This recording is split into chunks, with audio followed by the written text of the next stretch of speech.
جی بسم اللہ الرحمن الرحیم رب اشرح لی صدری ویسر لی امری واحلل عقدۃ من لسانی یفقہوا قولی رب زدنی علما رب زدنی علما رب زدنی علما۔ اللہ تعالیٰ کی توفیق سے ہمارا چھٹا سیشن چل رہا ہے سورۃ تحریم کا، لیکچر نمبر 2 ہم آج پڑھ رہے ہیں، جس میں ہم نے آج انشاءاللہ 3 کو آیات پڑھنی ہے اور آیت نمبر 5 سے ہم نے سٹارٹ کرنا ہے اور دیکھنا ہے کہ اللہ تعالیٰ اس میں کیا فرماتے ہیں۔ تمہیدی طور پہ میں آپ سے یہی بات عرض کرنا چاہوں گا۔ دیکھیں، ہم نے ایک سیشن میں سورۃ نساء پڑھی تھی۔ سورۃ نساء کے اندر اللہ تعالیٰ نے عورتوں سے ریلیٹڈ کافی مسائل کو جو ہے نا وہ ڈسکس کیا تھا، اس کے اندر ان کے حقوق کیا ہیں اس سے ریلیٹڈ بات کی تھی۔ بندوں کے اوپر ان کے کیا حقوق عائد ہوتے ہیں، بندوں کے کیا حقوق ہیں ان کے اوپر، یعنی آپس کے ایک دوسرے کے حقوق کے بارے میں وہاں پہ ڈسکشن ہوئی تھی۔ اور سورۃ تحریم جو ہے، اس سے پہلی جو سورت ہے سورۃ طلاق، اس کے اندر گویا جب انسان کا کوئی جھگڑا ہو جاتا ہے تو جھگڑے کے بعد کیا اس کے نتائج آتے ہیں اور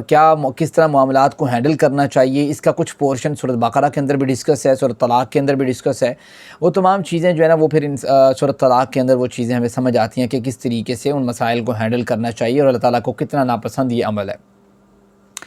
اور سورۃ تحریم جو ہے، اس پہ اگر آپ غور کریں گے تو اس میں یہ بات آتی ہے کہ کہیں کسی عورت کے ساتھ، بیوی کے ساتھ پیار، محبت، لگن کی وجہ سے کوئی شخص جو ہے وہ اللہ تعالیٰ کے قوانین میں کوئی جو ہے نا وہ چینج نہیں لے کے آ سکتا، یعنی لا طاعۃ لمخلوق فی معصیۃ الخالق، کسی بھی مخلوق کی اطاعت اللہ تعالیٰ کی نافرمانی میں نہیں کی جا سکتی۔ یہ بات ذہن، یعنی اللہ تعالیٰ گویا اعتدال چاہتے ہیں عورتوں کے لحاظ سے بھی، بیویوں کے لحاظ سے بھی۔ تو یہاں پہ اللہ تعالیٰ نے آیت نمبر 5 میں آج کیا فرمایا وہ ذرا دیکھتے ہیں۔ اس کا بیک گراؤنڈ سمجھنا بہت ضروری ہے، اور نبی کریم صلی اللہ علیہ وسلم کی جو بیویاں ہیں ان کے متعلق جاننا بہت ضروری ہے۔ اللہ کے رسول صلی اللہ علیہ وسلم کا جس طریقے سے مقام ہے، obvious بات ہے، دنیا کے جو ہے نا وہ جس طریقے سے عورتوں میں جو ہے نا وہ نبی کریم صلی اللہ علیہ وسلم کی بیویوں کا مقام اس طریقے سے افضل ہوگا، ظاہری بات ہے اللہ کے وسلم ان سے ریلیشن کی وجہ سے۔ تو نبی کریم صلی اللہ علیہ وسلم نے جس طریقے سے صبر کے ساتھ، استقامت کے ساتھ اور آزمائش کے ساتھ اپنی زندگی کو بتایا ہے، اسی طریقے سے جو ہے نا وہ نبی کریم صلی اللہ علیہ وسلم کی بیویوں کا بھی وہی معاملہ۔ ظاہری بات ہے، جتنا کہتے ہیں نا کہ جتنا بڑا مقام ہے اتنی بڑی آزمائش ہے۔ نبی کریم صلی اللہ علیہ وسلم پہ کتنی آزمائش ہیں، تاریخ کا مطالعہ کریں انسان کو رونا آ جاتا ہے، اور نبی کریم صلی اللہ علیہ وسلم کی بیویوں پر بھی اسی طریقے سے آزمائش ہے۔ اگر آپ غور کرتے ہیں تو میں آپ کو تھوڑے سے ریفرنسز بھی دے دیتا ہوں۔ صحیح بخاری کی حدیث نمبر 6404 ہے، جناب عائشہ رضی اللہ تعالی عنہ اس حدیث کی راویہ ہیں، فرماتی ہیں کہ 3 دن جو ہے نا، 3 دن پے در پہ ہم نے کبھی بھی، یعنی 3 دن ہوں اور ہم نے پے در پہ روزانہ کی بیس پہ گندم کا کھانا، یعنی جو ہم کھانا شانا کھاتے ہیں، روٹی شوٹی کھاتے ہیں، یعنی روٹی ہم نے سحر ہو کے کھائی ہو 3 دن لگاتار، کوئی دن بھی ایسا نہیں گزرا جب مدینے میں ہم آیا نا اس کے بعد۔ آپ اندازہ کریں کہ جناب عائشہ رضی اللہ تعالیٰ نے کتنی بڑی بات کی، اور آپ اندازہ کریں اس بات سے کہ ہم کیا کچھ نہیں کھاتے، ہم صبح شام دوپہر اللہ تعالیٰ کتنا کچھ کھلاتا ہے، پھر بھی آپ دیکھ لیں، عورتوں کا دیکھ لیں، آپ دیکھ لیں مردوں کا دیکھ لیں، ناشکری کا لیول دیکھ لیں آپ ہمارا۔ اور نبی کریم صلی اللہ علیہ وسلم کی جو ہے نا ایک دوسری روایت جو ہے نا میں آپ کو بتا دیتا ہوں، صحیح بخاری میں موجود ہے، 6455 ہے کہ 2 دفعہ سیدہ عائشہ، آئی تھنک یہ بھی راویہ جو ہے نا ان کی سیدہ عائشہ ہے، فرماتی ہیں کہ 2 دفعہ کھانا ہم اگر کھاتے تھے نا دن میں، تو اس میں ایک دفعہ جو ہے نا وہ ہمارا وہ جو ہے نا وہ کھجور ہوا کرتا تھا، یعنی ایسے نہیں کہ ایک دفعہ اگر ہم نے کھانا کھا لیا پیٹ بھر کے، دوسری دفعہ میں پیٹ بھر کے مل گیا، ہمیں کھجور کھانی پڑتی تھی، تو یہ ہمارا ایک روٹین ہوا کرتی تھی۔ تو گویا نبی کریم صلی اللہ علیہ وآلہ وسلم کا جو معاملہ تھا، ان کی بیویوں کے اوپر بھی اسی طریقے سے آزمائش۔ ایون آپ یہ دیکھیں، نبی کریم صلی اللہ علیہ وسلم پر جب مال کی کثرت بھی ہوگی نا، اور بنو قریظہ اور یہ یہود کے جو قبائل تھے ان کو بھگا دیا گیا، اور کچھ کا مال و دولت آ گیا، اللہ کے وسلم کے پاس جمع بھی ہو گیا، اللہ کے وسلم کے پاس مال و دولت جمع ہونے کے باوجود بھی نبی کریم صلی اللہ علیہ وسلم نے اسی طریقے سے زہد و تقوی کو اپنے جو ہے نا وہ پاس رکھا، اور جو ہے نا وہ دنیا داری کو قریب نہیں آنے دیا اتنا۔ اور اللہ کے وسلم کی بیویاں بھی اسی طریقے سے، نبی کریم صلی اللہ علیہ وسلم کی بیویوں نے ایک دن شکایت کی اللہ کے وسلم سے، اکٹھی ہو گئی، ساری اکٹھے ہو کے نا بیٹھ گئی۔ اور یہ جو اکٹھے ہو کے ان کا بیٹھنا نا، یہ بھی حدیث مبارکہ میں موجود ہے، اور یہ صحیح مسلم کی آپ حدیث 1485 پڑھیں گے نا، جابر بن عبداللہ رضی اللہ تعالیٰ عنہ سے حدیث جو ہے نا وہ موجود ہے، جناب ابو بکر صدیق رضی اللہ تعالیٰ عنہ اور عمر فاروق رضی اللہ تعالیٰ عنہ، ان کو صرف اللہ کے وسلم نے ایک دن آنے کی اجازت دی۔ یعنی ہوا اس طرح کہ اللہ کے وسلم ایک دن گھر میں موجود تھے، تمام بیویاں تھیں، تو نبی کریم صلی اللہ علیہ وسلم کی آنے کی اجازت کسی کو بھی نہیں دے رہے تھے۔ جناب ابو بکر نے آ کے نوک کیا، اجازت مانگی، اللہ کے وسلم نے آنے کی اجازت دے دی، جناب عمر فاروق نے مانگی، اللہ کے وسلم نے اجازت دے دی۔ اللہ کے وسلم نے پھر ان سے کہا کہ دیکھو یار یہ میری بیویاں جو ہے نا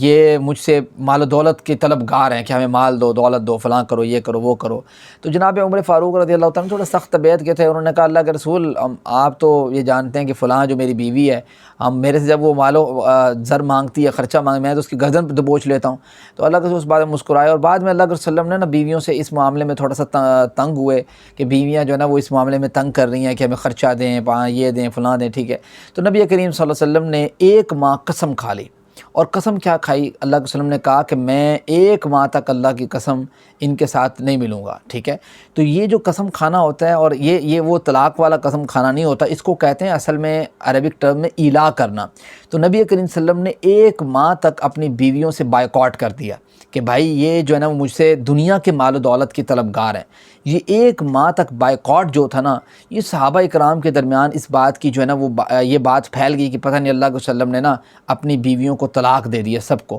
تو اللہ کے وسلم کے بارے میں صحابہ اکرام اس طریقے سے بیٹھے اور یہ چیزیں پریشان، اور اس طریقے سے معاملہ چل رہا تھا۔ تو جناب عمر فاروق رضی اللہ تعالیٰ عنہ آئے، اور یہ ایک اور حدیث مبارکہ میں یہ بات موجود ہے،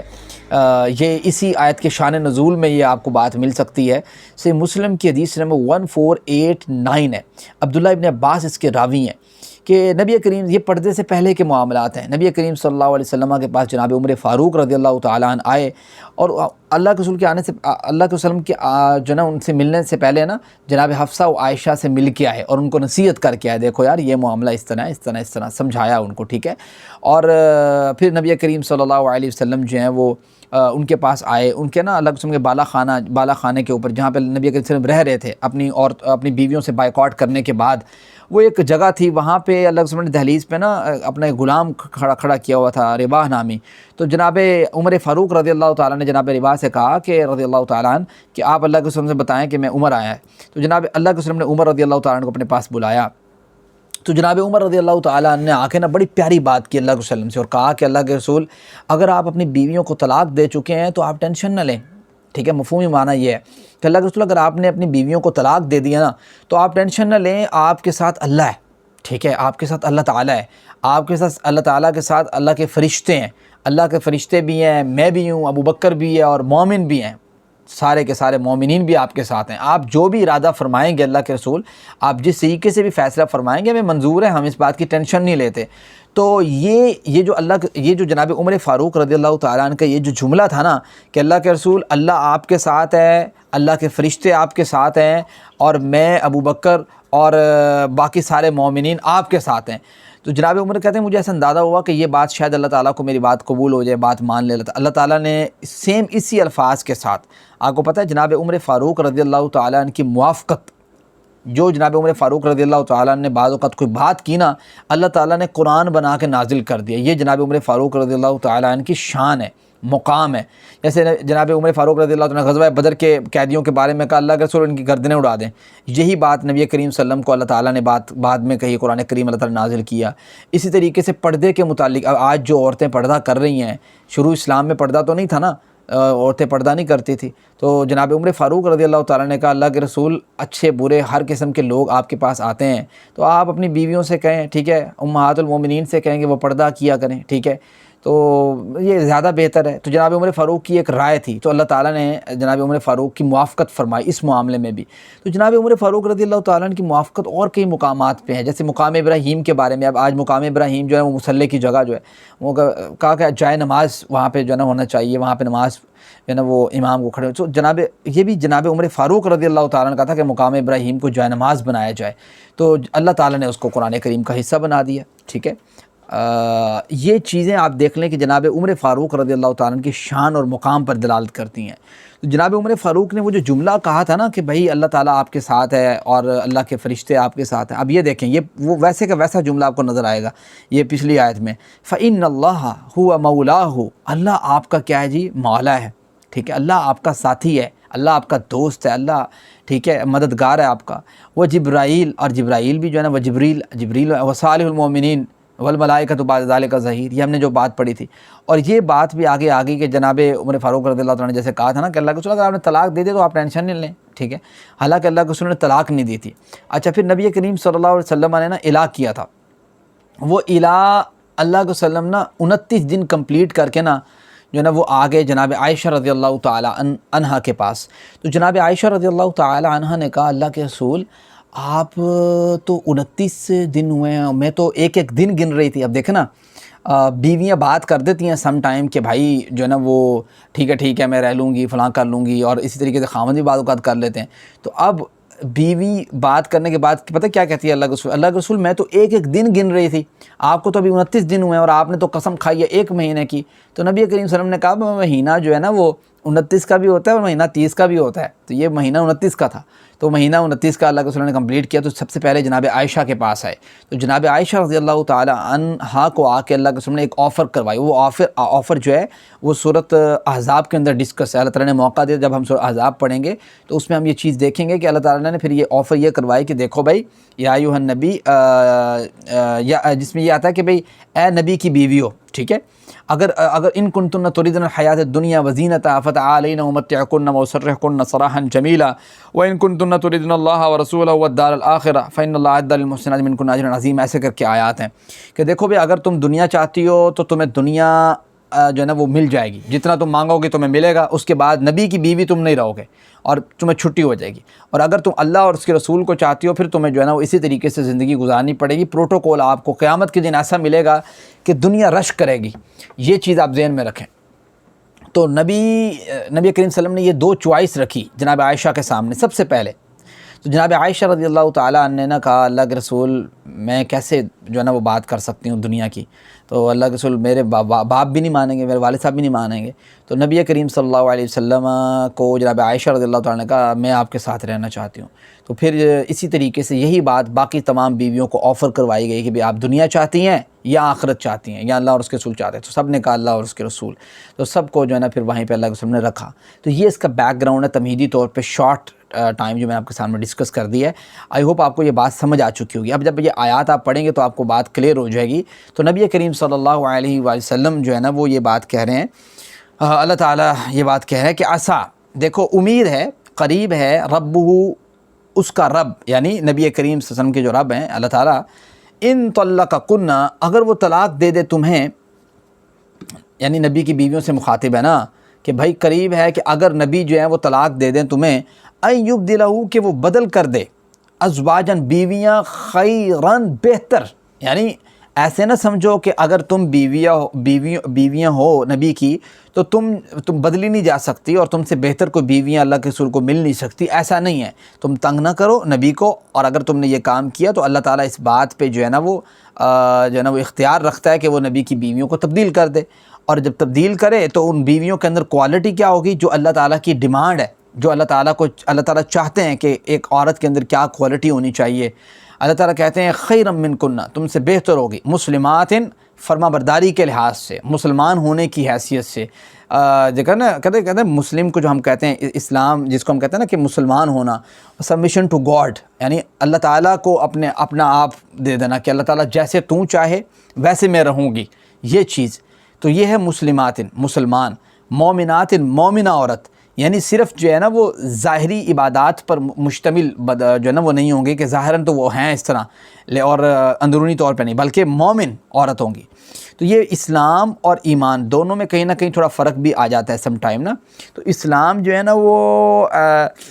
سمجھے کہ اگر آپ تھوڑا گہرائی کے ساتھ دیکھیں گے تو ان چیزوں سے تعلق رکھنے والی چیزیں ہوتی ہیں عمومی طور پہ جو فزیکیلٹی کے ساتھ ریلیٹ ہوتی ہیں، اور ایمان عمومی طور پہ ان چیزوں کے ساتھ تعلق رکھنے والی چیزیں ہوتی ہیں جو انسان کے دل کے ساتھ ریلیٹ ہوتی ہیں. تو گویا ایسی عورتیں اللہ تعالیٰ دینے پہ قادر ہے نبی کریم صلی اللہ علیہ وسلم کو، جو ہے نا وہ فزیکیلٹی کے لحاظ سے بھی اور دلی طور پہ بھی، انٹرنلی اور ایکسٹرنلی ایسے کہہ لیں، دونوں لحاظ سے جو ہے وہ فرما بردار مطیع ہوں گی. ٹھیک ہے، اللہ تعالیٰ کی بات ماننے والی، قانتات، اطاعت کرنے والے بھی ہوں گی، نبی کی اطاعت کرنے والی ہوں گی. ٹھیک ہے، تائبات، اور اگر کوئی معاملہ ان سے ہو جائے گا، مس ہینڈل ہو جائے گا، کوئی پرابلم ہو جاتا ہے، یا ویسے بھی وہ توبہ کرنے والی، جیسے نبی کریم صلی اللہ علیہ وسلم خود بھی توبہ کیا کرتے تھے. 70 سے زائد مرتبہ اللہ کے رسول استغفار کیے گا، 70 مرتبہ، 100 مرتبہ، ڈیفرنٹ روایات موجود ہیں.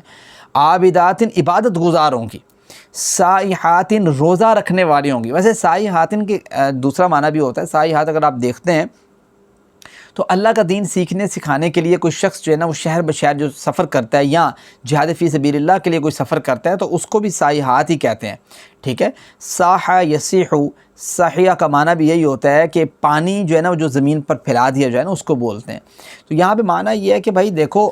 جس طریقے سے ایک جو ہے نا وہ طالب علم یا ایک جہاد فی سبیل اللہ کرنے والا ایک جگہ سے دوسری جگہ ہجرت کر جاتا ہے، چھوڑ دیتا ہے جگہ کو، اس طریقے سے روزے دار اگر اس کے اعتبار سے اس کا معنی کیا جائے تو وہ بھی کیا کرتا ہے، اپنی جو مرغوب چیزیں ہوتی ہیں نا جو اسے پسند ہوتی ہیں وہ چھوڑ دیتا ہے، کس کے لیے؟ اللہ کے لیے۔ جس طریقے سے یہ ایک ٹریننگ ہوتی ہے کہ انسان کو ٹرین ہو جائے کہ دیکھو میں اگر حلال چیزوں کو ترک کر رہا ہوں اللہ کے لیے، اس کے کہنے پر، اس کے حکم پر، تو میں حرام چیزوں کو کیوں نہ ترک کروں۔ یہ ٹریننگ جو ہے یہ ایمان کا حصہ، صیبات ہیں۔ اور اللہ تعالیٰ کہتے ہیں کہ وہ جو عورتیں اللہ تعالیٰ ان کو دیں گے نا، آلٹرنیٹ، تب جو آپ کی جگہ جو ہوں گی، نعم البدل کہہ لیں،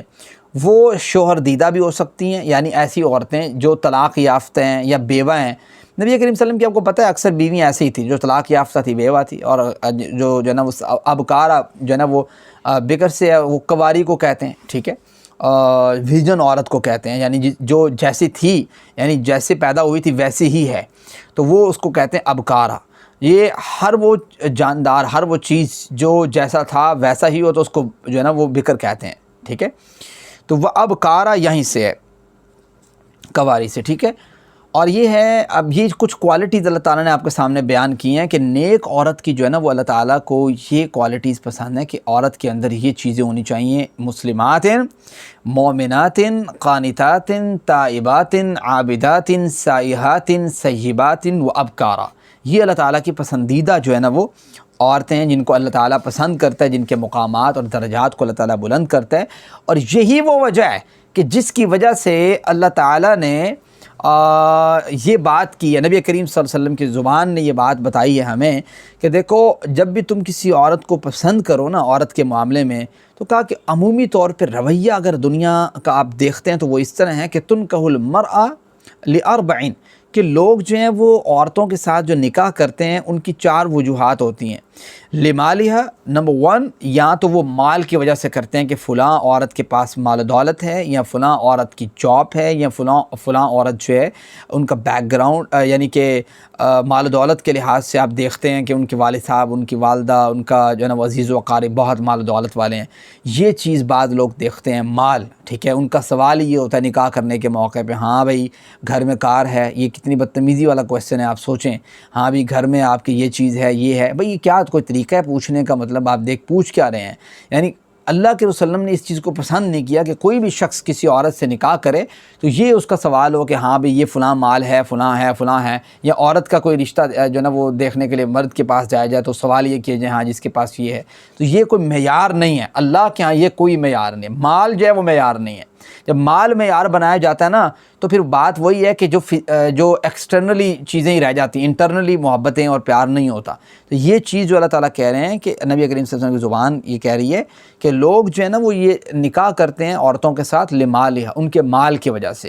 نمبر 2 چیز جو ہے، دوسری چیز وہ ہے ولحسبہا، یا حسب کی وجہ سے کرتے ہیں کہ فلاں عورت فلاں کی بیٹی ہے، ٹھیک ہے، فلاں عورت فلاں چودھری صاحب کی بیٹی ہے، فلاں عورت جو ہے نا فلاں پتہ نہیں رئیس کی بیٹی ہے، فلاں عورت کا جو ہے نا وہ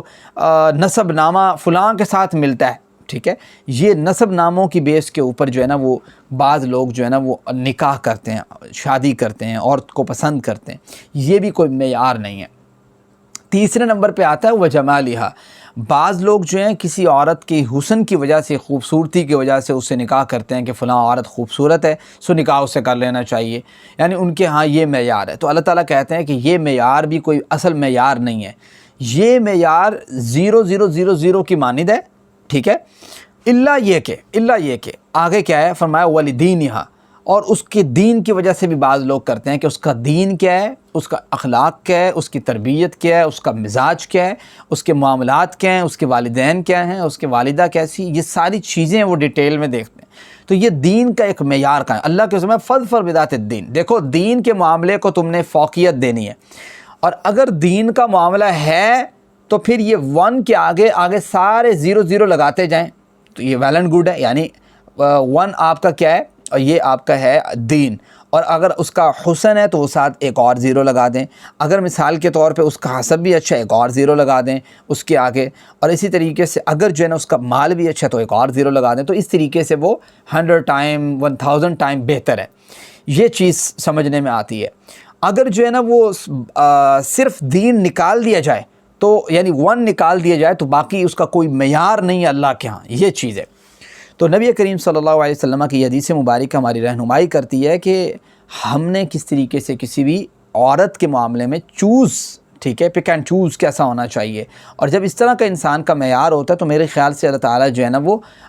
گھروں میں امن اور سکون ہی فراہم کرتا ہے، اور اگر معیار غلط ہوتا ہے تو پھر لڑائی جھگڑے اور فساد جو آپ سنتے ہیں اور دیکھتے ہیں ہر وقت یہی معاملہ ہوتا ہے، اور چھوٹی موٹی لڑائی ہو جانا ایسا نہیں ہے کہ یہ اس بات کو اوپر دلالت کرتا ہے، نہیں، چھوٹی موٹی ہر جگہ پہ کچھ نہ کچھ بات ہوتی رہتی ہے، تو یہ کوئی بڑی بات نہیں ہے، لیکن کنسسٹنسی کے ساتھ ہر معاملے میں خرابی پیدا ہوتے رہنا، تو جب معیار جو ہے نا مال و دولت یہ حسب نسب ہوتا ہے تو پھر اس طرح کا معاملہ ہوتا ہے۔ تو یہ یہاں پہ ایک مضمون جو ہے گویا کمپلیٹ ہو جاتا ہے۔ اس سے اگلی آیت مبارکہ میں اللہ تعالیٰ مخاطب چینج ہو جاتا ہے۔ پیچھے مخاطب جو ہے وہ نبی کریم کی بیویاں تھیں، جیسے آپ دیکھتے ہیں ان طلقکن،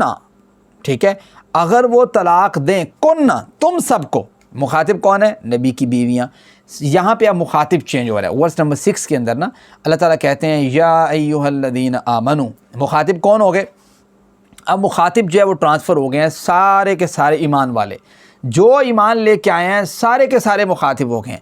اب اس آیت مبارکہ میں اللہ تعالیٰ رسپانسبلٹی سمجھا رہے ہیں ایمان والوں کی کہ آپ لوگوں نے یہ نہ سمجھ لینا کہ بھائی اسی تو نماز پڑھی دی ہے، ٹھیک ہے، بعض لوگ یہ سمجھتے ہیں نا ہم نماز پڑھتے ہیں، اور بعض لوگ کہتے ہیں ہم اپنے بچوں کی تربیت اچھی کر رہے ہیں وہ ہمیں جنت میں لے جائیں گے۔ یہ دو چیزیں سوچ رہے ہوتے ہیں، یا خود اچھا کام کر رہے ہوتے ہیں یا صرف اپنے اولاد کو اچھا کام کروا رہے ہوتے ہیں۔ اللہ تعالیٰ نے اس آیت میں یہ جو معاملہ تھا نا اس کو سالو کر دیا کہ بھائی ایسا کوئی بندہ اگر سوچتا ہے کہ خود اکیلا کر رہا ہے اور اولاد، بیوی اور ماں باپ باقی جو اس سے ریلیٹڈ لوگ ہیں جہاں پہ اس کی رسپانسبلٹی ہے، جیسے ہے نا کلکم راعن وکلکم مسئول عن رعیتہ،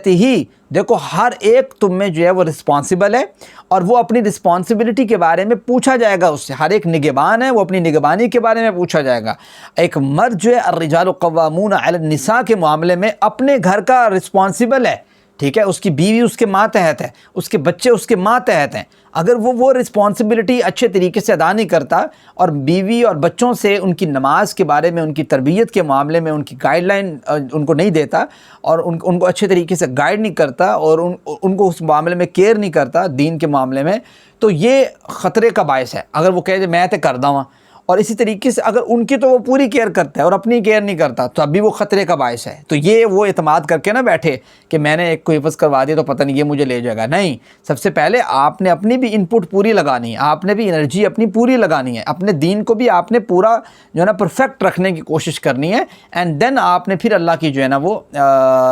ایسا رحمت کے اوپر اپنے معاملے کو چھوڑنا ہے۔ ایسا نہیں ہے کہ آپ کوئی محنت کریں نا اس محنت کے بغیر آپ اللہ کی رحمت کو اپنے معاملے پہ چھوڑ دیں، ایسا نہیں کرنا، یہ اللہ تعالیٰ کو مطلوب نہیں ہے۔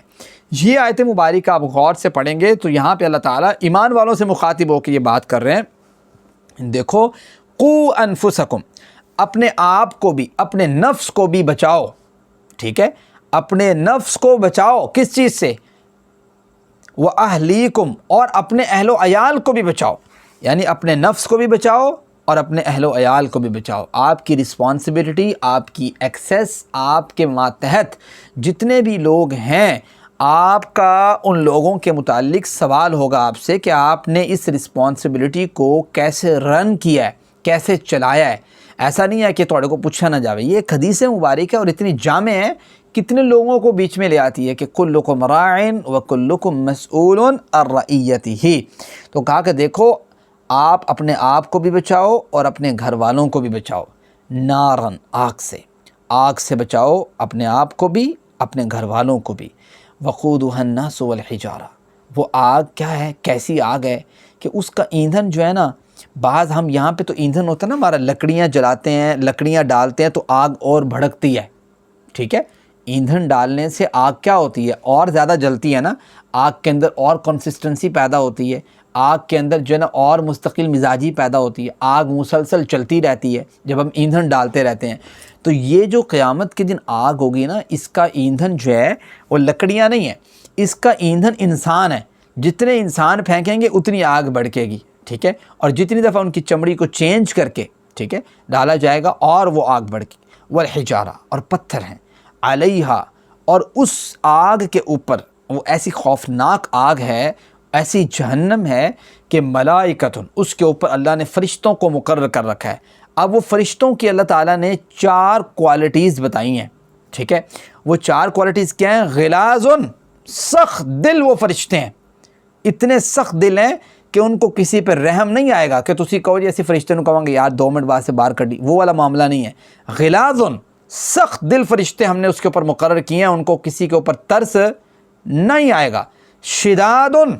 زبردست قسم کے فرشتے ہوں گے، قوی، طاقتور فرشتے، یہ سیکنڈ کوالٹی ہے۔ یعنی ایسے نہیں ہے کہ کسی کو پکڑا اور وہ جو نا چھڑوا کے بھاگ گیا، ایسا ہوتا ہے نا کہ ہم کہیں گے میں چھڑوا کے بھاگ جاؤں گا۔ اور وہ فرشتے جو ہم نے اس آگ کے اوپر مقرر کیے ہوئے ہیں، وہ دوسری کوالٹی ان کے اندر یہ ہے کہ شدادن، وہ سخت ہیں، وہ طاقتور ہیں، وہ ایسے طاقتور ہیں جس کو پکڑیں گے وہ بھاگ نہیں سکے گا، یہ ہے۔ اور لا یعصون اللہ ما امرہم، تھرڈ ان کی کوالٹی یہ ہے کہ جو ان کو اللہ تعالیٰ کی جانب سے بات ہوگی نا، وہ اس کی نافرمانی نہیں کریں گے۔ اللہ کی نافرمانی وہ کبھی نہیں کریں گے کہ آپ کہیں گے پتہ نہیں ہم فرشتوں کے ساتھ کوئی کمپرومائز کر لیں گے، وہ ہمارے ساتھ ہم بات چیت کر لیں گے، ایسا کچھ نہیں ہوگا۔ دنیا میں انسان سوچتا ہے نا اس طرح کی بات کہ کوئی کمپرومائز ہو جائے گا کام، کوئی ہمارا جو ہے نا وہ کسی طریقے سے لائٹ ہو جائے گا معاملہ، ٹھیک ہے، ڈائلوٹ ہو جائے گی کوئی چیز، نہ، یہ چیز اللہ تعالیٰ کہتے ہیں لا یعصون اللہ ما امرہم، وہ اللہ کی نافرمانی کبھی کر ہی نہیں سکتے۔ جیسے اللہ نے ان کے اندر کھانے پینے کی کوالٹی نہیں رکھی نا، ویسے ان کے اندر نافرمانی کی کوالٹی ہی نہیں ہے کہ وہ نافرمانی کر جائیں۔ اور وَيَفْعَلُونَ مَا يُؤْمَرُونَ، 4 نمبر پہ ان کے اندر یہ چیز ہے کہ جو ان کو حکم دیا جائے گا نا، انہوں نے کرنا ایز اٹ از ویسے ہی ہے۔ ایک چیز، ایک بالش نہ آگے جانا ہے اور نہ ایک بالش پیچھے جانا ہے، یہ ان کی کوالٹی ہے جو جہنم کے اوپر فرشتے کھڑے ہوئے ہیں۔ دیکھو یہ چیزیں تمہارے سامنے اس لیے رکھی جاتی ہیں، قُوا أَنفُسَكُمْ وَأَهْلِيكُمْ نَارًا، اپنے آگ کو بھی جہنم کی آگ سے بچاؤ، اپنے گھر والوں کو بھی جہنم کی آگ سے بچاؤ۔ اور جناب اسماعیل علیہ السلام کی جب کوالٹی اللہ تعالیٰ نے قرآن کریم میں سورۃ مریم کے اندر چیپٹر 16 کے اندر ڈسکس کیا نا، تو اللہ تعالیٰ نے پتہ کیا کہا؟ وَاذْكُرْ فِي الْكِتَابِ اسماعیل، اے اللہ کے رسول صلی اللہ علیہ وسلم، آپ اس کتاب کے اندر ذرا اسماعیل علیہ السلام کا تذکرہ کریں نا، انہو کان صادق الوعد وکان رسول النبی، بڑا سچا نبی، بڑا سچا نبی، ٹھیک ہے، رسول بھی اور نبی بھی۔ وَكَانَ يَأْمُرُ أَهْلَهُ بِالصَّلَاةِ، یہ میرا پیغمبر اتنا بیبا پیغمبر، اتنا اچھا پیغمبر تھا، اسماعیل ایسا زبردست پیغمبر تھا، ایسا زبردست نبی تھا کہ وَكَانَ يَأْمُرُ أَهْلَهُ، یہ اپنے گھر والوں کو بھی حکم دیا کرتے تھے، خود تو نماز پڑھتے ہوں گے نا، اپنے گھر والوں کو بھی کہتے تھے أَهْلَهُ بِالصَّلَاةِ، نماز کے بارے میں کہتے تھے۔ یہ چیز بڑی امپورٹنٹ ہے کہ اللہ تعالیٰ کو وہ کوالٹی اسماعیل علیہ السلام کی اتنی پسند آئی کہ اللہ نے اسے قرآن کا حصہ بنایا ہے۔ تو اس لیے نبی کریم صلی اللہ علیہ وسلم نے کہا تھا کہ مرو اولادکم بالصلاۃ، آپ بھی اپنی نماز کو جو ہے نا وہ اپنے بچوں کو حکم دیں کہ وہ نماز ادا کریں۔ اور یہ کب کرنا ہے؟ وہم ابناء 7 سنین، دیکھو اس سے چھوٹے جب ہوں گے وہ ویسے دیکھا دیکھی پڑھیں گے، لیکن آپ نے جب حکم اسپیشلی سٹارٹ کر دینا نا، جب ان کو کہنا سٹارٹ کر دینا چلو نماز پڑھو، چلو چلو میرے ساتھ، تو 7 سال کے جب ہو جائے نا تو آپ نے ان کو ساتھ لے کے جانا ہے، چھوڑنا نہیں ہے پیچھے۔ یہ نبی کریم صلی اللہ علیہ وسلم نے ان کو نماز کا حکم دینا ہے، ساتھ لے کے جانا ہے، پوچھنا ہے نماز پڑھی نہیں پڑھی۔ آپ 7 سال سے پہلے ان کی تربیت کرتے رہیں، لیکن 7 سال کے بعد کوئی نماز چھوٹنی نہیں چاہیے، بات سمجھتے ہیں؟ یہ چیز ہے یہاں پہ۔ اور فرمایا کہ وَضْرِبُوهُمْ عَلَيْهَا وَهُمْ أَبْنَاءُ 10 سنین، ٹھیک ہے۔ اور جب وہ 10 سال کی عمر کو پہنچ جائیں، اب اگر نماز میں کوتاہی کریں نا، پہلے تو آپ تھوڑا ڈانٹ ڈپٹ تھے نا، آپ تھوڑا سا ان کو سرزنش بھی کرنی ہے۔ یہ چیز نبی کریم صلی اللہ علیہ وسلم نے امت کو سکھائی اور کہا کہ وَفَرِّقُوا بَيْنَهُمْ فِي الْمَضَاجِعِ، 10 سال کی ایج کے بعد نہ 2 بچے ایک ساتھ ایک بستر کے اندر سو سکتے ہیں، نہ 2 بچیاں ایک ساتھ ایک بستر کے اندر سو سکتی ہیں، دونوں کو منع کیا ہے نبی کریم صلی اللہ علیہ وسلم نے۔ یہ تربیت میں شامل ہو جانی چاہیے یہ چیز، ٹھیک ہے۔ یہ چیز اللہ کے رسول صلی اللہ علیہ وسلم نے سکھائی ہے اس معاملے میں، اور بڑی اہم تربیت ہے۔ اس کے اوپر بڑی نکات والی جو ہے نا وہ ڈسکشن کی جا سکتی ہے کہ اس کے پروز اینڈ کونس کیا ہیں۔ آخری آیت پڑھتے ہیں آج کی، ورس نمبر 7 ہے۔ اللہ تعالیٰ نے پہلے مخاطب کیا سارے مومنوں کو، اب مخاطبین پھر چینج ہو گئے۔ یا ایھا الذین کفروا، اللہ تعالیٰ اب کافروں سے مخاطب ہے۔ دیکھو جن لوگوں نے انکار کیا اسلام کے آ جانے کے بعد، پیغام پہنچ جانے کے بعد، اور پتہ بھی لگ گیا اسلام سچا اور سچا مذہب ہے، دین ہے، کفروا، انہوں نے پھر بھی کفر کیا، انکار کیا۔ لا تعتذروا اليوم، آج کے دن یعنی قیامت کے دن، جب یہ جو ہولناکی والا منظر آپ کے سامنے پیش کیا جا رہا ہے قیامت کا، جہنم کا، اس دن یہ بات ذہن میں رکھیں، ان سے یہ بات کہی جائے گی، لا تعتذروا اليوم، آج کے دن تم کوئی معذرت نہ کرو، ٹھیک ہے، کوئی تمہاری معذرت قبول نہیں ہوگی، کیونکہ انہوں نے یہ باتیں کرنی ہیں۔ سورۃ اعراف کے اندر ہے نا کہ جب بھی وہ قالت خلوا فی امم قد خلت من قبلکم سنن، جب بھی وہ داخل کیے جائیں گے نا، میں آپ کو وہ آیت پڑھ کے بھی سنا دیتا ہوں، یہاں سے میں نے قرآن کریم میں اوپن بھی کی تھی۔ قالت خلوا فی امم قد خلت من قبلکم من الجن والانس فی النار کلما دخلت امۃ لعنت اختہا،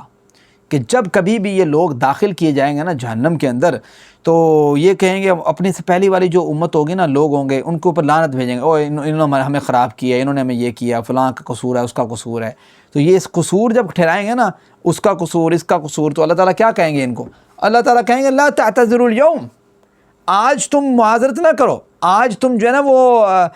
اس طرح کے ڈھونگ نہ رچاؤ کہ بھئی یہ ہو گیا، فلاں ہو گیا، ایسا ہو گیا، ویسا ہو گیا، بہانے تمہارے آج نہیں چلنے۔ انما تجزون ما کنتم تعملون، جو تم کرتے تھے آج کے دن اسی چیز کا بدلہ تمہیں دیا جا رہا ہے۔ تمہارا قصور ہے، یہ کوئی اللہ کا یا کسی اور بندوں کا قصور نہیں ہے کہ اس کا اللہ نے تمہیں جو ہے نا یہ طاقت و قوت دی تھی۔ کیا قرآن کریم کہتا ہے کہ میں نے تمہیں فَأَلْهَمَهَا فُجُورَهَا وَتَقْوَاهَا، فجور کا رستہ اور تقوی کا رستہ دونوں آپ کے ذہن میں ڈال دیے ہیں۔ ہر ایک بندے کو پتہ ہے کہ بھائی چوری کرنا کیا ہے، گناہ ہے، فلاں کرنا کیا ہے، گناہ ہے، زنا کرنا کیا ہے، گناہ ہے، نشاور چیزیں یوز کرنا کیا ہے، گناہ ہے، اور بڑوں کے ساتھ جو ہے نا وہ صحیح طریقے سے بات نہ کرنا، ٹھیک ہے، گالی گلوچ کرنا گناہ ہے۔ ہر بندے کو پتہ ہے ان معاملات کا، اور اپنے کریٹر کو پہچاننا، ٹھیک ہے، یہ ساری چیزیں کتنی ہر چیز بندے کو نظر آ رہی ہوتی ہے۔ اگر بندہ تفکر کرے، غور کرے، اپنی تخلیق کے اوپر غور کرنا،